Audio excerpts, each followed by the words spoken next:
Oh, hi, podcast listeners. There's many ways you can listen to the Real Nerds podcast. You can subscribe on iTunes. You can also subscribe on Stitcher Radio. You want to send us a Twitter message? You can do that. It's so easy, at Real Nerds.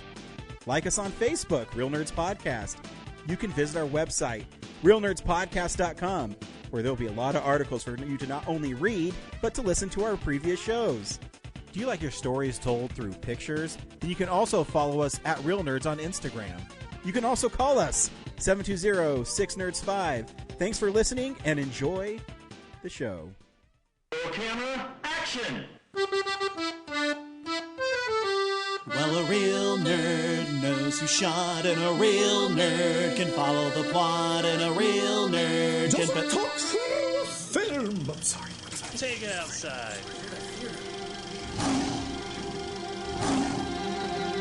Well, a real nerd knows who shot, and a real nerd can follow the plot, and a real nerd will give it all they got. Lights, camera, action! Real nerds. This is Real Nerds Podcast. We are the best podcast on the internet dealing with movies, is what I've been told by probably a handful of people. Oh, I've been told by everybody I've ever walked into. I'll just be Nice. down at 6th Street Mall and I'll be minding my own business. And some dude from across the street will be like, dude, Real Nerds Podcast is the greatest podcast ever. Dude, you know that? And I was like, I do. Thanks, bro. See you when we review Dumb Money this week. Every week we see a new movie and we podcast our experience to the world. Stay tuned, where we will recommend the film or not, play the trailer, and then spoil the film based on a true story. We also talk about the big movie news and stuff we've been watching throughout the week. Brad, how was your week? Just busy. I had a cool idea for something to do next summer that I'm excited about. Nice. I'm going to, sorry, what? I was going to say, does it involve ice cream because it's cool? It can. We Sweet. could add that to it. Yeah, I think I'm gonna build Radley Fest. Oh, sweet. It's gonna be a one-day event. It's gonna be the most exclusive film festival in the world, and it's just gonna be dedicated to showing all of our films. Nice. Real Nerd shorts, the old stuff, the new stuff, the 48s, yeah, all that in one single day. How much do you have more stuff than a day, though? Probably not more than a day, but definitely a day. Like, because Van Damme's like 45 minutes. The pod show is an hour, all 6 episodes. If you include the bloopers, that's like another hour. The original shorts we did like in the first decade probably comes out to an hour. The 48s probably come close to an hour. So if you do hour blocks for like half the day, yeah, I'm not saying we get up at 8 a.m. and watch everything, but if you start at like noon or 2, you can carve out 5 or 6 blocks of our stuff. You got like over 200 videos, man. I know, it's awesome. Twilights, that's like 15 minutes. Probably the greatest fucking film of all time. Yeah, Just saying. it's definitely better than Van Damme. Well, of course, because I'm in it. So I mean, that just elevates it. Yeah, definitely better than all 6 episodes of the pod show. Well, I'm in the pod show, and I wrote one of the episodes, so they're pretty much neck and neck. It's a close race on that one. Yeah, I mean, you really have 1A, 1B. I mean, you can't really choose which is the best. Yeah, You just know that it deals with the best. it's like choosing between your children. You just can't. Yeah, I mean, just know that everybody's great, and you just enjoy them all. Speaking of the pod show, there's a new open screen night in town. They do it like over by Casa Bonita. Mm-hmm. And so I'm going to take in the Tiersten episode for this month's entry. So Oh, sweet. if anyone wants to come out at like 9 p.m. on a Saturday night on the art gallery next to Casa Bonita and watch the 5th episode of the pod show again. Correct. God, it's been so long. Yeah, that'll be happening. Hell yeah. How was your week? Hey, yeah, you know, I went to Telluride Horror Show again. Oh, yeah, no big deal. Yeah, that was lots of fun. my cousin Lisa met me out there as well. She's a big horror movie fan. I saw 7 movies and a block of shorts. So I was going to try to see more, but my wife isn't as down with watching that many movies as I am. If I went by myself, which would be really shitty, but if I went by myself, I would probably see 5 movies a day. But my wife gets, fed up after a while sitting and watching movies. But to me, it's therapeutic. You know what I mean? Where I just see one movie and then I'll go to a different location to watch another one. And the popcorn they make there is so good. They have these kind of like crock pots in each location that has real butter in it. So when you order it, they just take a ladle and they like slowly spoon it on the popcorn. And Ooh. yeah, it was awesome. Yeah, it's my again, dream. It's Oh, good. right. Every year I'm there, I'm like, man, it just keeps getting more popular. It's because when the first year we were there, I think was the 3rd Telluride Horror Show, and now they're on the 14th. Ah, And really? Wow. yeah, and I remember when we were there. Remember how hard it was to find a place to eat? And Oh, yeah. I will not forget that. yeah, and now everything's open till like 10 p.m. They have these grilled cheese and crepe carts that are in that little park that are across from the Sheridan Opera where some of the movies are shown. Aw. And those were open till like 8. It's crazy. It's like, wow, it's like they've embraced, this, not only this film festival, but they understood that, hey, if we stay open, there's 1,000 people that need to eat, My campaign to get Telluride canceled for not having enough food worked. Yeah. They wised up and they've capitulated to my demands. That's right. Even like driving there, we got there on Thursday, and there was a rock slide where we were driving, so we got rerouted, and it added another 2 hours to our drive. Oh, fuck. I know. And so we got into our hotel at like, I don't know, 8:45. Are there films And, on Thursday?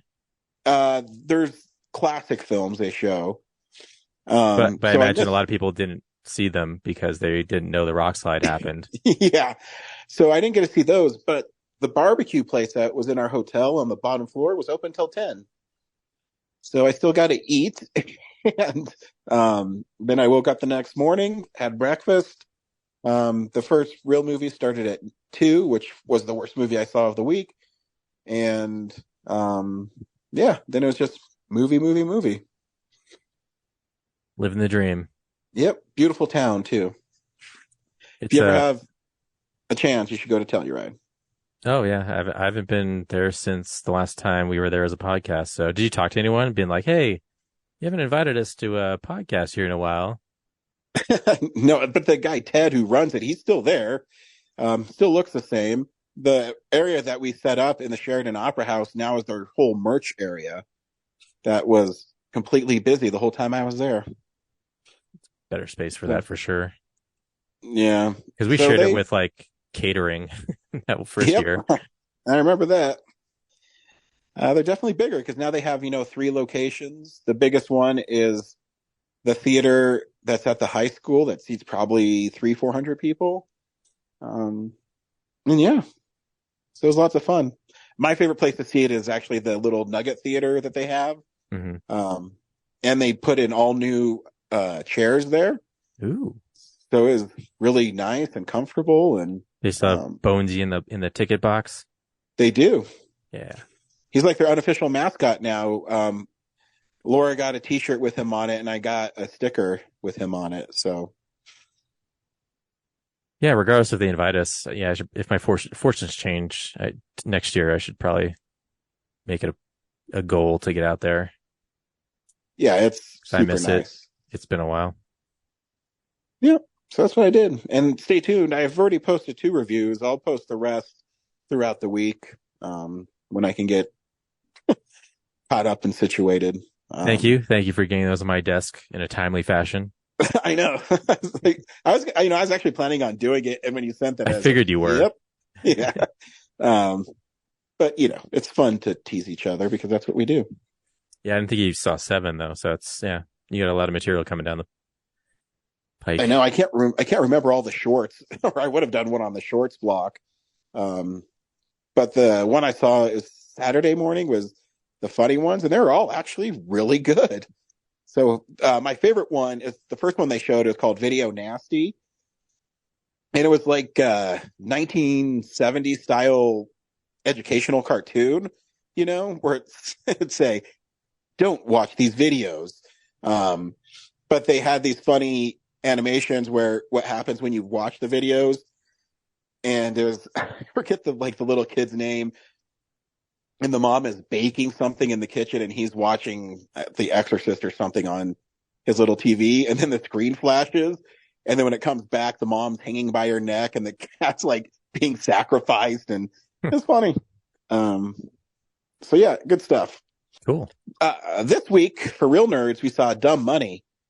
Brad, do you recommend Dumb Money? Yeah, it's fun. It wasn't, and I didn't think there's a lot of meat on the bones, for that story. But I think the performances are engaging. It's made by the same, people who did, Pam and Tommy and I, Tonya. I felt like those are a little more creative than this. Like a lot of the scenes are just people sitting at, webcams talking. So, or at least I saw this movie a lot longer ago than you have. So I may be misremembering, but yeah, it was all right. Yeah, it was okay. And actually, I was kind of disappointed watching it because it wasn't that funny. It's more of a straight drama. And no, you're not misremembering it. There's a lot of people sitting at webcam and talking, or looking at their cell phones and talking. Yeah, I think it might be another movie that was like a COVID movie where, they engineered it to be filmed like as socially distant as possible. So I think it just took a long time to release. You might be right, but I expected it to be more fun. But I'll get into it when we review it. Here's a trailer for Dumb Money. How much did we make today? $5 million. How much did we lose today? $1 billion. You got rich dudes pissing in their pants right now.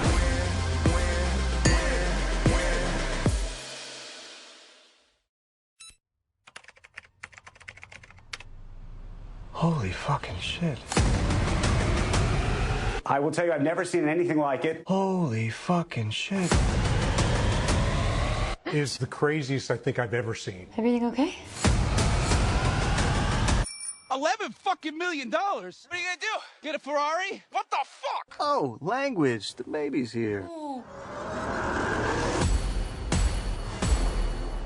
Yo, what up, everybody? Roaring Kitty here. I'm gonna pick a stock and talk about why I think it's interesting, and that stock is GameStop. I love this guy. Retail traders have hooked into GameStop. I think they think it's a good investment. It looks like there's one guy driving all the buying. Who is this schmuck? Dumb money, man. Happy to take it. Wall Street is betting that this company is going to fail. But if it fails, these hedge fund assholes make a shit ton of money. 70,000 people have watched this video. Rory Kitty, I love you! If he's in, I'm in. If he's in, I'm in. GameStop, those shares not stopping. The stock is only gonna go up. When they hit, I'm gonna buy you a mansion. Let's drink to that. My brother is a fucking nerd. Wall Street must be seeing this, right? Holy fucking shit. Holy shit. You should probably dial in. Holy fucking shit. Do you have a minute? Babe, how much did we make today? $5 million. How much did we lose today? $1 billion. And yesterday? $4 million. And yesterday? $1 billion. Yeah. We're like really fucking rich. You got rich dudes pissing in their pants right now. They're coming after you. We need to talk about the GameStop situation. Retail traders always lose. You've been served. Wall Street cheated. Surprise, surprise. You have to testify before Congress. The game has changed. What's the point of winning the race if you let some dipshit steal the prize? A lot of people feel the system is broken. The whole idea of the stock market is if you're smart and maybe with a little luck you can make your fortune. Certainly not anymore. there's no hope for the little guy. Shitballs. Maybe now there is. Fuck yeah.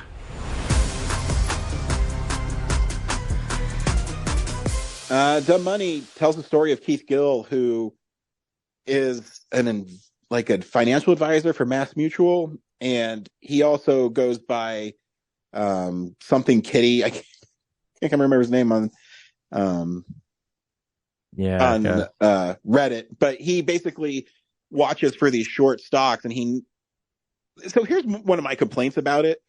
When I was hoping for another Big Short, where when I watch the film, it educates me and entertains me. I was totally about to say that. Like, I felt like I didn't learn anything new about finance after watching this movie. Yeah. Did you feel like you were lost too? I'm like, what the fuck are they talking about? I needed a Margot Robbie in a hot tub explaining to me what a short sell is. You know what I mean? And here he's talking about the finances and how, because to me, I think it would be cool if they spent more time with Keith Gill and he's explaining how he devised why he thought it was that way. Not just, and I get that's part of his testimony to Congress later, where he says, I like the stock, so he just buys it. But there has to be some method to his madness. Yeah, I mean, he's a financial advisor, so yeah. Yeah, you know what I mean? And I never felt like I learned why he did that. Did you feel like you learned? Like, I feel like the movie did attempt to explain things, but I don't think it was in a way that was well enough that it stuck with me. So, but yeah, I don't think they kind of made it seem like he did just like hold a grudge against, Vulture. It's not Vulture Capitalist. It's, fuck. It's, God, why can't I remember their name? The Seth Rogen guy. He's, but yeah, it's basically guys, they're hedge fund managers. Hedge funds, yeah. Where they count on these companies losing so they can make money off of selling off their stocks and assets. Yeah. And I understand that part, that he's buying the stocks at a low price and then he's driving more people to buy them. So it's creating, this demand for the stock. But, also, Sebastian Stan's character of Robin Hood, he's in like 3 scenes, and it seems they didn't explore what he was doing enough, where even though The Big Short had a lot of these characters too, I felt like I understood more of their motivations behind it. Yeah, it seems like guys like that, it's just like they get money from people with money to do things that don't generate money. Yeah. And then, they luck into the situation where they can actually make money off of it, and it blows up in their face. But yeah, it's just like, I don't understand. Like, I'm stock dumb. I'm just like, okay, you give a company money, and then how do you get money back? Like, you have to get a share of it, but like, how many is there a limit to how many shares a company can have? Like, what makes them valuable? Is it just like someone saying like, it's valuable because I say so? Like, I don't Yeah, and then like you make the money by selling it, but I'm like, yeah, sorry, that's where I think the disconnect is in this film. Yeah, because you don't really fully understand the mechanism of what's happening. And saying shorting is like just slang. Yeah. It's because it played more like a drama. I was hoping it was going to be funny and like The Big Short. With some serious moments in it, but they played it pretty straight, in my opinion. Yeah, the drama is in like Keith. Yeah, there's a subplot where his sisters died, and he and his brother are kind of, well, he's not really fighting for his parents' approval, but his brother definitely feels like he's a second class in the family. So there is that aspect of it, but it really doesn't have much bearing on the GameStop buying and selling. So, and then there's like a billion other characters, that all have like their little short stories that I don't know. Even like Nick Offerman's character, he's this super wealthy guy, or Vincent D'Onofrio, and like, but you never really get a sense of who they are. They're just, oh, we have lots of money. Yeah. And Offerman's character, yeah, he's just like at one point, yeah, I'll bail you out. $2 billion, who cares? yeah, and then Seth Rogen's character he loses all his money, and that's his punishment, is he loses his company. Yeah, and he's still But- okay. But he's still okay. I don't know. It seems like there's a lot of unresolved, and I don't know. Maybe the story of It's just the real life GameStop stuff, isn't that fascinating. So, like the rush of the buying and selling, and then the like, okay, is Keith? Everyone's looking to Keith for guidance, and is he gonna, do the smart thing and cash out, or is he going to make a statement and write it? And then, of course, everyone's in the dark for that period. So it's like, okay, we got to do this on our own. So like, that's probably the only really interesting part is the bluffing game that everyone's playing, but everything around that is kind of like, okay.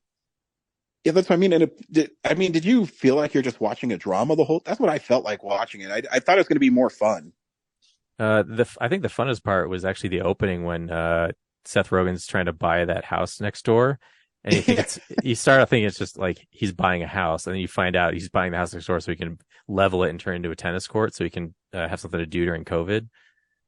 And he has to he has that shot where he has to run across the yard to get to his phone in his existing house. Like, I thought that was like the most creative part of the movie. I know. That's what I mean. And it comes at the beginning, and you feel like you're going to spend more time with Seth Rogen's character, and he's, why is this happening, and what he does to I don't know. I was super disappointed in the film, and it's not that it's a bad movie, and you're right, the performances are good, but I don't know what I wanted of it, but it just didn't. I don't know. Yeah, and the climax is a bunch of Zoom calls with Congress. You're just like, okay, I just watched Oppenheimer, so I kind of saw that, but cinematic. And then like Keith just does the speech you see in the trailer, so it's like, okay, I knew that was coming. Exactly. And I get that it's hard to have surprises when it's I guess the only surprise from that I saw from that was the nurse lady. I think came out the worst. Like, how do you get negative? Like, how do you owe stock? Yeah, I don't understand how that happened either. Yeah, like, how do you get like negative $15,000? Like, I guess they never really explain it either. Like, is that like a credit card you just got to pay back because you're like, oh, I bought this stock and now it's worthless, so I have to like reimburse you for the stocks I bought. Did the stock go back up after it became worthless though? I think so. Yeah. So I don't know what's going on. Obviously, Pete Davidson's character got a Ferrari, which they spoiled in the trailer. So yeah, I'm just imagining, but all the finance bros that listen to our podcast are just seething right now. It's like, oh, how can these guys be so dumb? I did like that every time Pete Davidson's character showed up, he was eating people's DoorDash when he delivered them. That was fun. That's fun. But then he'd be gone for like 20, 30 minutes. Yeah. Yeah, like I said, he's doesn't like, I think he could just not be in the movie and it would still, you get the point. Yep. So just it felt extraneous, but it's fun when I was there for sure. That little exchange they have in the car while their parents are driving them to, I forget where. It's very infantile. Yeah. And that too, maybe I just didn't like Paul Dano's character. Wasn't that interesting to me. It's like, okay. Yeah. Yeah. He has like, he goes running to like center himself, I guess. Mm-hmm. I forget what's like, he could have had the record in high school, I think, or for running or in college, but he blew it. Or he lost his shoes or something. That's why he got shoes at the end. I don't know. Yeah, I forget.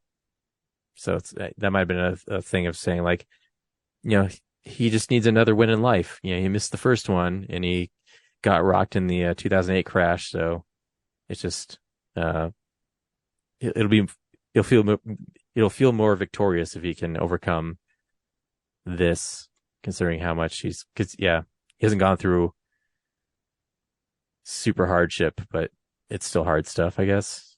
Yeah, I don't know. it's like his family wasn't murdered or something, by hedge fund managers. So it's like, see, I like that idea for a slasher film. yeah, actually, I don't know if I should say, I really want to do like a horror movie that's just like the bills are killing you, just piling up and like just siphoning all the life force out of you. Yeah. Copyright Real Nerds Podcast. Makes it official.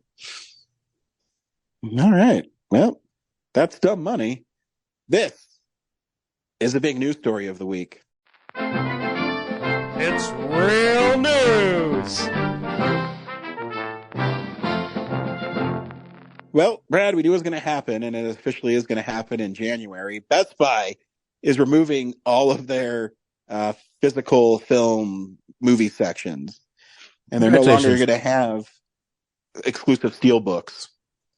Well, I don't know what the business decision is for Best Buy to exclude me as a customer, but good luck, I guess, when I stop shopping there. I know.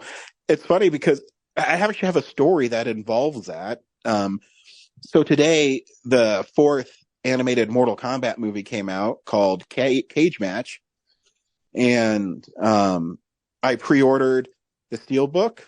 I went to pick it up at Best Buy, and they didn't have it. And I was like, that's weird. And so I showed them, and the lady who was helping me said, yeah, there's supposed to be two of them. And they did have two of the Ultra HD ones. And I was like, okay. And then when she looked it on the store map, it didn't even highlight them on the store map. She went and got me the Steelbook from Mortal Kombat 1, the video game. I said, no, that's not it. So they don't exist. And I think Best Buy quietly canceled it and didn't even tell me. They just put the Ultra HD one in my when I went to pick it up. But I went online, and I guess some people said they're supposed to receive them. But when I went on Blu-ray.com, it's no longer an option if you click. So usually on Blu-ray, if you click on a movie, it'll tell you all the editions of the Blu-ray that's come out. And the Steelbook edition's not on there anymore. So this sounds like Justice League debacle again. So you're only getting the Blu-ray version, not the 4K?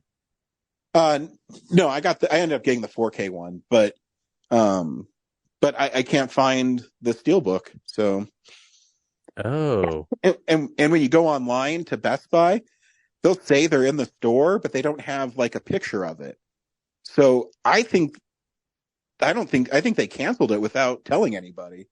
I think so, because I'm on Best Buy right now, and there's no Steelbook. There's just the 4K and Blu-ray. Yeah, if you type in Cage Match Steelbook, it'll say no image available. Yeah, I feel like there was at one point, but yeah, because I showed it to the lady, and she was super nice. I mean, obviously it's not her fault, and she tried really hard to find it for me because her Palm Pilot, or what do they call them in the store, said they had two of them, but they do not exist. And the warehouse guy said, no, I put all of those Cage Match Blu-rays out on the floor, and they only had standard Blu-ray and the 4K one. Wow. So, yeah, I don't, and it seems weird because, I mean, at the beginning of the year, I hardly got any movies, but it seems towards the end of the year, so much stuff is coming out, and it's all like cool things. And I don't know. Because Disney also stopped selling Blu-rays and discs in Australia and Southeast Asia. So I don't know. That's interesting considering they were saying like, hey, we're bringing back physical. But yeah. I mean, to America, I guess. It's just a highly pirated area of the world. But I don't know. Yeah, because I mean, we're literally just getting Prey. I got Loki season 1. And I mean, Umbrella, ironically, in Australia is releasing like a super deluxe edition of the original Mario Brothers movie. Yeah, which I screwed up. I totally could have got the $39 one, $33 one. Mm-hmm.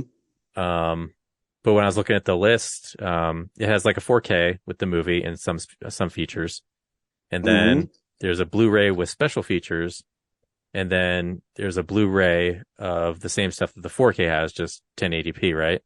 Mm-hmm. So when I looked at the bare bones edition, I was like, oh, it doesn't have, like, I thought the Blu-ray was the movie and special features, and then another Blu-ray of special features. So, yeah, I totally could have got the bare bones one instead of the $100 one with everything to cover my bases. So I'm not even a fan of that film, but I ordered the $33 one because I think it looks cool and it comes with lots of extras. Which, who knew that movie was going to have extras at some point? You know? Yeah, they even remastered the work print. So yeah, so it's cool. I mean, doing the hard work. So there is an audience for it. I just don't. And now, what do people go to Best Buy for? I mean, I guess appliances, yeah, computer stuff. I mean, I remember when DVDs first came out. Remember how many rows and rows of DVDs they had? Oh, it was glorious, and they had music too. I know, so nice. You know, I guess they have vinyls now, but yeah, it's just barely though. Yeah, but what are you gonna do? No, it's like, yeah, I just went into Target yesterday, and that like they don't even have like the new release column, you know, in your face. Like, it's just, here's a shelf in the back with the books. Yep. So I think Target's following suit. So I guess I'm gonna get all my stuff on Amazon and just cross my fingers that it shows up not dented. Yeah, fine. Or, you know, missing a slip cover. Yeah.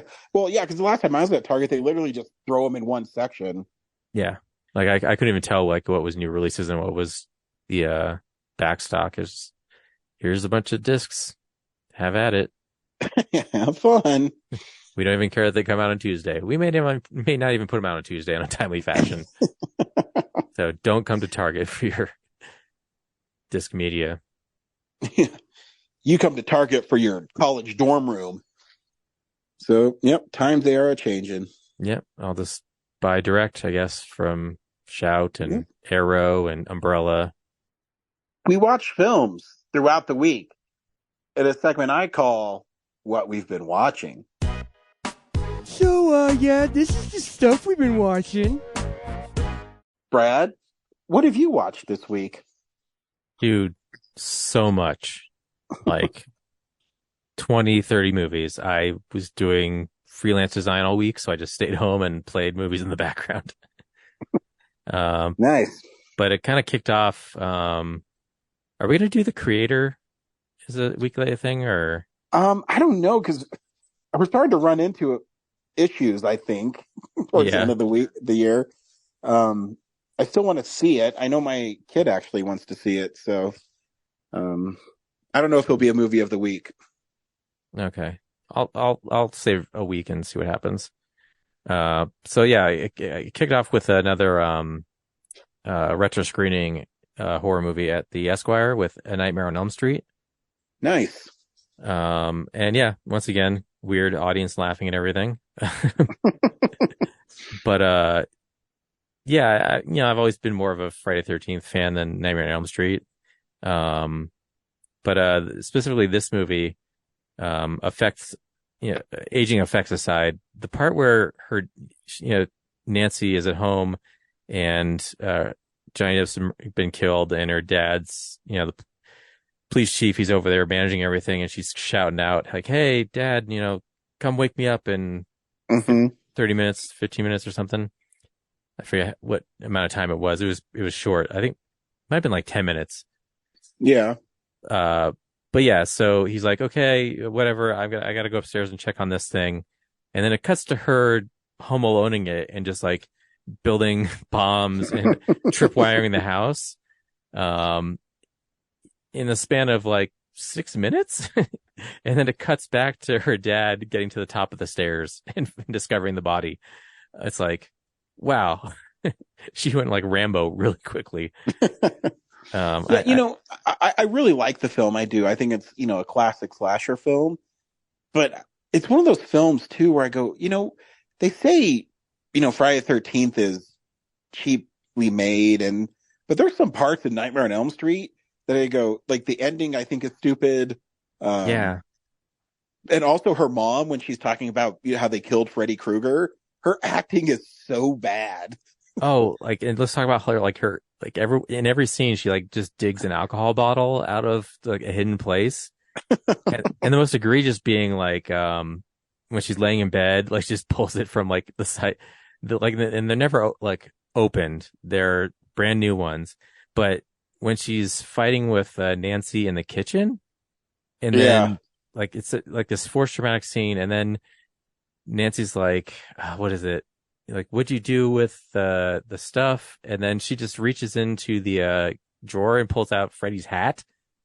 Like, how did she know the hat was there? And also, she says it like Freddy wrote his name on it. Like, why does Freddy Krueger write his name on his hat? One, it should be burned off. Two, why would an adult man write his name on his hat? Or even a supernatural belongs dude. to me, Weddy. Why would a boogeyman write his name on his own hat? I don't know. Honestly, I think the best Nightmare on Elm Street film, sans Freddy versus Jason, is Wes Craven's New Nightmare. I think it's super creative. I agree. It's like the first one, but like improved, you know? Yeah. And I still think the first one's a really cool horror film. I like it a lot. I respect its place in the but canon. For, Nightmare on Elm Street fans who would look down on Friday the 13th fans, I think it's misplaced. Yeah. And then that prompted me to watch all the Nightmare on Elm Street movies. And oh, wow. I'd seen them before, so it wasn't a new thing. But like even the remake, I was going to say about it. I mean, they're all pretty. Ugh. Shoot, I forgot. I had some point. I totally forgot it. But anyway, yeah, I watched all those, and then I watched Little Shop of Horrors for the first time in probably like 30 years. That's a fun movie. Yeah, like it's fun, but like the puppet is awesome. Like, Yeah, we're talking like, yeah, Audrey 2. Like this is pre Ninja Turtles, like Jim Henson, 1990. Like that Venus Flytrap is way more expressive than those turtles. And granted, there's not like a dude inside Audrey 2 operating things, so it's probably, a bunch of wires off screen, so it's probably a little easier, and it's not doing ninja flips, but still, just the syncing of the vocals to the puppet is just incredible. Yeah, and that's one of the things where practical will always be superior to me than CGI. CGI can make things look incredible, but there's something that you can't replace with it physically being there. Yeah. And do you have the Blu-ray or did you stream it? I streamed it, yeah. Have you ever seen because Kellen loves that movie, so I've watched it like 5 or 6 times this year. But there's 2 endings. Yeah. Have you seen the original ending before? I don't think so. The one that I watched was Rick Moranis just like shocks him with a wire and blows him up. Yeah, so the original ending that they changed after they screened it is everybody dies. Yeah, everybody dies, and then there's more than one Audrey 2, and they terrorize New York City and eat people and shit. Yeah. Like, that was way better. I guess there's a new release coming out where they're going to put that, they filmed that ending. Yeah, I've seen it. It's on the Blu-ray. Oh, okay. So that's when you showed Kellen. Yeah. Well, on the Blu-ray, it's a special feature where Frank Oz is talking about it, and then they show it. Yeah. But yeah, it's really cool. Yeah, the streaming one's just it gets electrocuted and explodes. So, which I thought was pretty like lame. Like the effect's fine, but just like story wise, yeah, definitely the original. A little more subversive, killing off all the characters and then destroying New York City. Yeah. But they made it this way because everyone else thought that we're stupid, and the falling in love and getting away at the end is the way to go. So, 80s audiences, shame. Always want the happy ending. What else? Oh yeah, and then I also watched The Shining at the late night, and that prompted boring. It was fine. Huge crowd for it. practically sold out. It's one of those ones where it's always put as one of the best horror films of all time, and I think it's okay. I wouldn't call it a horror film. I'd call it a psychological thriller. But I agree. Yeah. And I mean, it's shot really well. It looks cool. I think Jack Nicholson, though, in it is so over the top, and I get that's probably what the character calls for. I don't know. I just think it's super overrated. And I can't help every time I watch it to not think of the Simpsons episode. Yeah. I don't know if it's tainted my view on it. I just think it's an okay movie. And hearing what like Kubrick put Shelley Duvall through to get the performance, just like, that's not cool. Yeah. Not at all. But I did notice something for the first time, and I haven't seen it many times. When Jack Nicholson shows up for the job interview, he goes to the front desk, and the woman behind the counter says like, "Oh yeah, it's the office is the first door on the right." Oh no, it's the first door on the left. And then the shot follows Jack Nicholson. He walks into a room with only one door, so you would get the right door. There's no other doors in the hallway, and it's on the right. So either the reception person is clueless, or they staged it wrong. Didn't match the dialogue. So interesting. Take that, Kubrick. Yeah, how meticulous you are, you piece of shit. Genius, my ass. Rotting in hell. I in my review on Letterboxd, I wrote "not a perfect film" just so I could see if I could trigger some film bros. Well, it's just like Citizen Kane. I think The Shining is film snobs' favorite horror film just because. Could be. Could be. You know, I'd rather watch, like a couple weeks ago, I watched Night of the Demons 2. And is it a good movie? No. But is it really fun because there's like blood and guts and stupid monsters in it? Yes. So I'll take that any day over a kid riding a tricycle through a fucking hotel lobby. Yeah, a lot of the scares for me are just like, okay, so there's a bunch of blood pouring out of an elevator. Okay. Oh, and there's some old bitch who's naked. Oh, okay. Yeah. I guess it's supposed to symbolize Jack Nicholson, like how much he hates his wife and wants to get away from her. Like, I get that from his, like, I don't know, his complete 180 from when he starts, like, his first writing of those pages. And she's like, "Hey, I just want to come in and check on you." Like, yeah. He just flips out on her. I was like, whoa. Okay. Yep. Yeah. Is the hotel possessed, or is the guy who did the original murders, is ghost floating around and he possesses him? I don't know. So like, it's all a generational. I know is no TV, no beer, make Homer something. Go crazy? Don't mind if I do. Give me the bat. Give me the bat. Yeah, so that prompted me to watch Dr. Sleep, finally. I've been putting it off because it was like 2.5 hours. Yeah. But yeah, it's like, oh, I saw The Shining. I should follow this up. And yeah, it's interesting. I actually do miss the slow burn of The Shining because the Dr. Sleep is a little more modern and quicker paced. I think it's a better film. There, I said it. Let's fight about man, it. Shit. Wow. I think it's a comparable. Like they fit. I just don't know why. Like, I feel like Dr. Sleep could have been, it didn't have to be connected to The Shining at all and still been a good movie.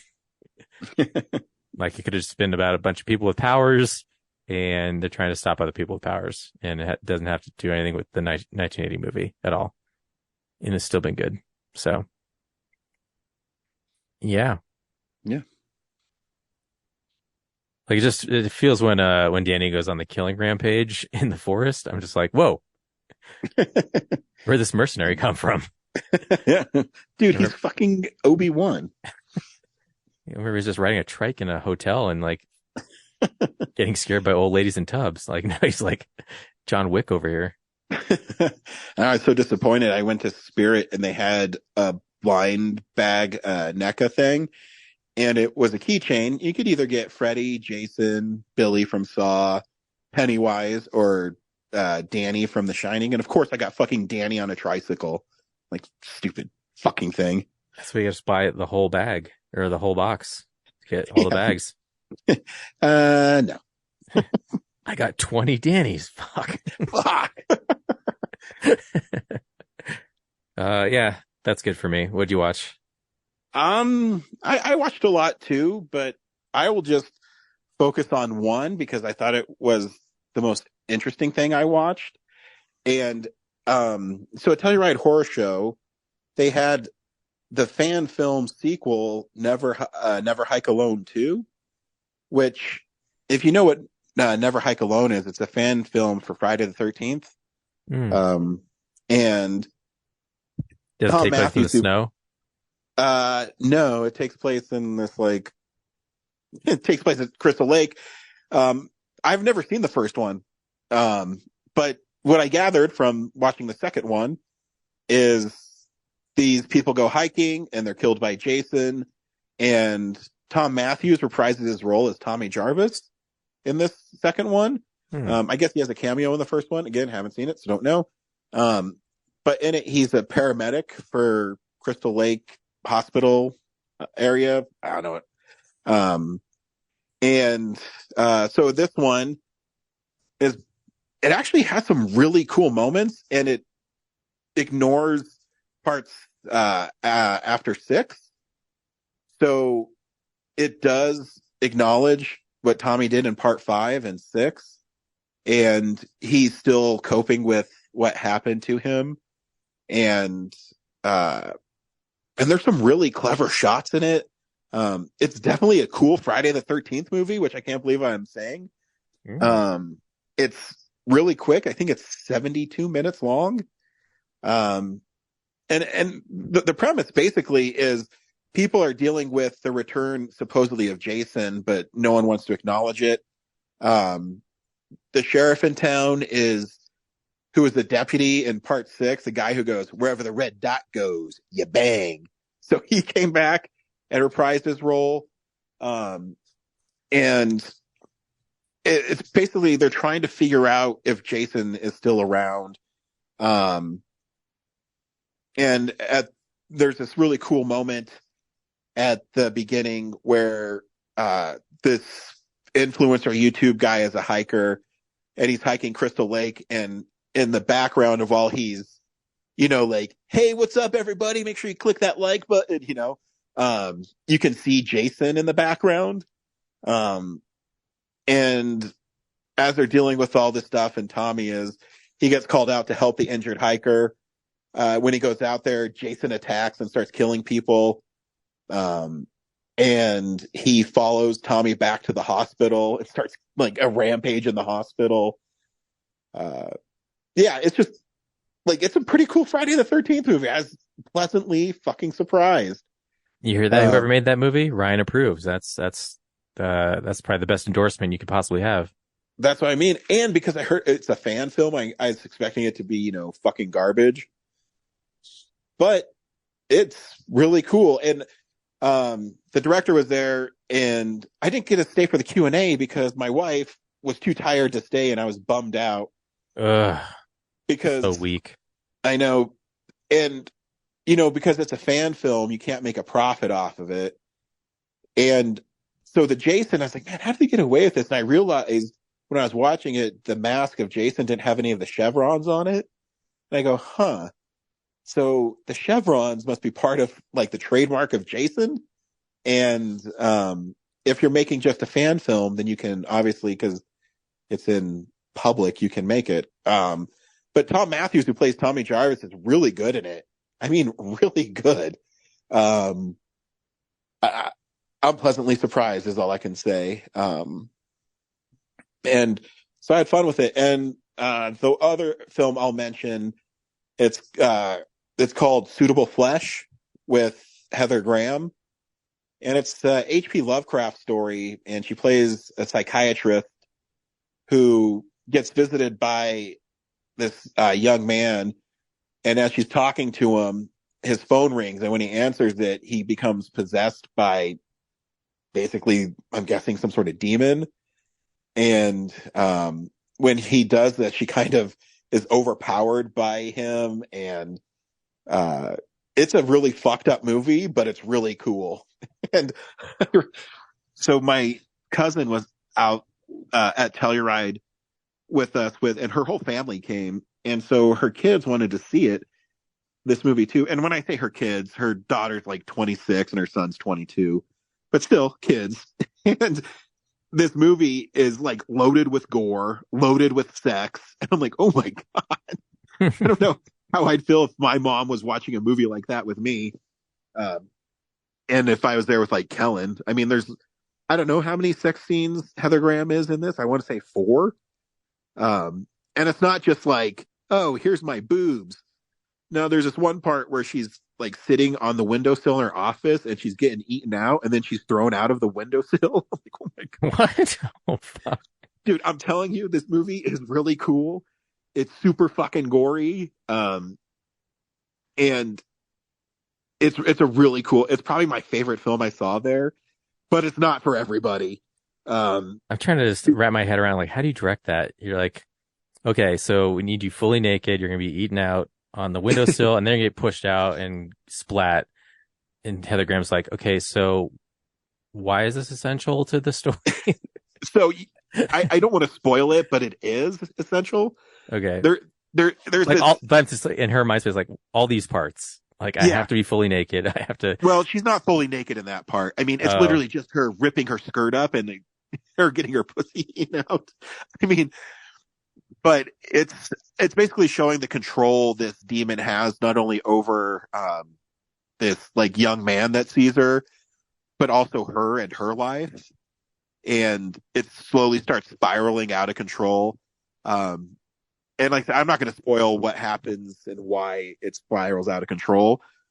I mean, there's tons of blood and guts in it, and the practical effects are pretty great. There's some CGI, obviously, when people fall out of a windowsill and stuff, but the majority of it is practical and it looks great. It's directed by Joe Lynch, and he definitely leans into the body horror element. And so that's going to be, I think that's the next review I have coming up on our website. But yeah, and Barbara Crampton's in it, and she's, from Reanimator and from Beyond, and just a 80s horror staple, and she's really good in it. Yeah, I think it comes out really soon everywhere else, but Suitable Flesh is not for everybody, but if you love horror films, it's pretty awesome. So yeah, those are 2 highlights that I had at Telluride Horror Show this week.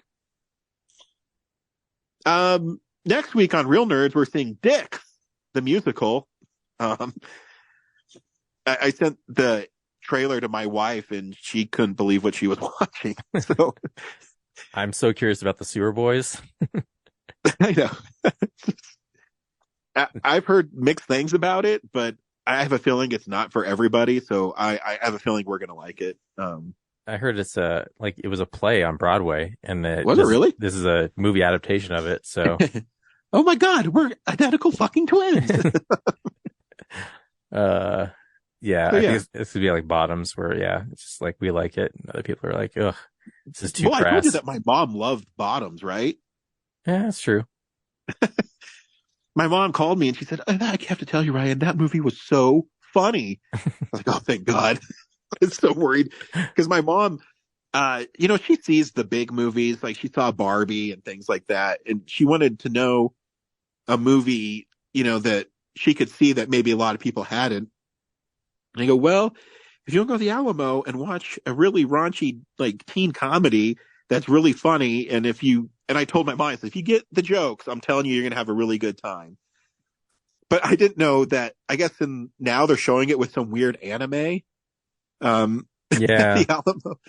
And she said, I didn't know what you sent to me at first, this anime thing. And I was laughing at the Bottoms. I was like, all right, cool. Well. Yeah, they crossed a bunch of movies with other movies for like some double features. And I missed that one, but yeah. And also, looking ahead, we have another film explosion. Yep. Before 2023. So. Yep. I'm guessing sometime in November. Maybe I think there's a week after the Marvels where there's not a movie. Yeah. So I think that's November 12th, because after November 12th is going to be the week before Thanksgiving, and then just movie after movie. So Yep. And then we'll figure it out. Year wrap up. So yeah, it's just so many. And then after next year, there will be no more Film Explosions except for the ones for the year we're in. So yeah, I know. Crazy. Yep. So until next week, see you at the movies. Real nerd knows who shot at a real nerd. Can follow the plot at a real nerd. Will give it all they got. Lights, camera, action. Real nerds.